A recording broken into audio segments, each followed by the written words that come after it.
Ternyata aku disuruh ganti 40 juta.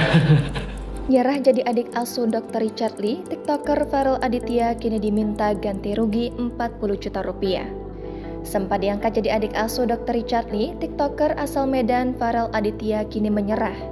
Pasalnya, diakui Farel Aditya diminta ganti rugi sebesar 40 juta rupiah oleh Richard Lee.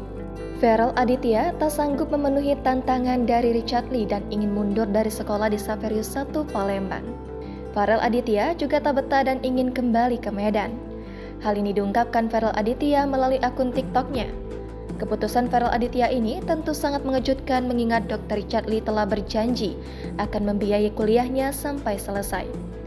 Target tertingginya adalah kuliah di Fakultas Kedokteran UI. Sayangnya, belum lama bertahan di Palembang, Farel Aditya ingin mundur namun diminta ganti rugi 40 juta rupiah oleh Richard Lee. Dikutip seripuku.com di akun TikTok @talkerlibas, Farel Aditya mengeluh apa yang ia hadapi dengan Dr. Richard Lee tersebut. Farel Aditya pun bingung bagaimana mengembalikan uang yang telah diberikan dari Dr. Richard Lee. Kata Farel Aditya, jika itu tidak dibayar, dia khawatir malah akan masuk penjara. Dia menambahkan dia ingin berhenti sekolah karena sudah tak tahan semua ujian ini. Menurut Farel Aditya, hidupnya sesungguhnya dialah yang mengatur, bukan Dr. Richard yang menentukan. Dikatakan Farel Aditya, ia menginginkan hidupnya sendiri tanpa campur tangan orang lain. Mirisnya, ia berandai hidupnya bernasib dengan sang ayah di penjara. Farel Aditya menuturkan dirinya tak menyerah, hanya saja ingin keluar dari tempat yang membuatnya tertekan.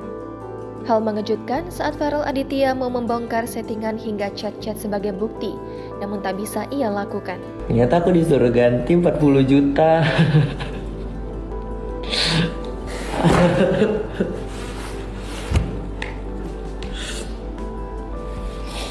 Disuruh ganti 40 juta, aku duit dari mana? Iya, kok bisa disuruh ganti? Iya, disuruh, kan aku mundur. Dan semua yang udah dokter kasih ke aku itu harus diganti semua. Mau segi uang apapun itu harus diganti. Hidupku adalah pilihanku. Mungkin rezekiku tidak di sini ya. Mungkin kehidupanku bakal menjadi seperti ayahku atau papaku, masuk penjara. Dokter minta ganti uang tersebut. Aku nggak nyerah, tapi aku pengen keluar dari sini gitu. Aku pengen keluar dari sini, aku tidak mau ya merasa tertekan gitu. Settingan, boleh settingan, nanti aku mau nunjukin chat-chatnya tapi ya nggak boleh gitu. Sebelumnya diketahui, Farel Aditya diangkat sebagai adik asuh dan akan dibiayai hingga kuliah jurusan kedokteran. Hal tersebut terjadi saat Farel Aditya muncul dalam podcast YouTube Tanya Dr. Richard Lee, tayang pada Selasa malam 25 Juli lalu dilansir dari Tribun Medan. Awalnya, Dr. Richard Lee menyebut jika pertemuan dengan Farel Aditya merupakan jodoh. Mendengar hal tersebut, Farel Aditya bak tersentak dan sempat mengira bercanda. Dr. Richard Lee mengatakan akan memberikan segala fasilitas kepada Farel Aditya, mulai dari utang semua dibayari hingga biaya sekolah dan kehidupan. Farel Aditya lantas memberikan anggukan dan berkata bisa. Dr. Richard Lee meminta Farel Aditya untuk menunjukkan dirinya orang hebat. Salah satunya nanti untuk bisa masuk jurusan Fakultas Kedokteran Universitas Indonesia.